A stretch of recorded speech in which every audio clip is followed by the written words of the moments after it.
మేమైతే ఇప్పుడే సూపర్ మార్కెట్కి వెళ్ళి వచ్చామన్నమాట. ఇదిగోండి తెచ్చాము. ఇవన్నీ కొంటే ఈ బకెట్ అనేది ఫ్రీ వచ్చిందండి. ఈ బాక్సుల్లో అయితే నీట్గా ప్యాక్ చేయిస్తారండి. ఇంకా మొత్తం ఏంటంటే ఫస్ట్ మేమైతే చూసి ఎత్తుకున్నాం అన్నమాట. డబుల్ ఫిల్టర్ ఉంటుంది, అలా చూసి ఎత్తుకోండి. రీఫండ్ ఆయిల్ అయితే మాత్రం ఎత్తుకోవద్దు.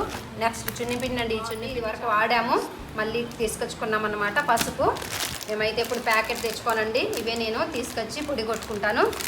ఇంకా తర్వాత ఇవే చెప్పాలండి. చూడండి, అయితే మా పిల్లలు తీసుకున్నారు బ్లూబెర్రీ అంట. చాలా కాస్ట్ ఉన్నాయి. టేస్ట్ అయితే ఏం బాగోలేదండి.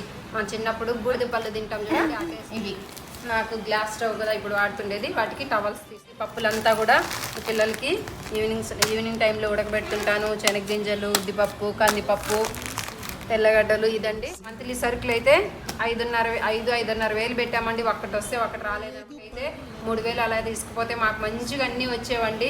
నీట్గా రాసుకొని వెళ్ళే వాళ్ళము. ఇప్పుడైతే ఇలా ఉందండి. ఓకేనండి, బాయ్.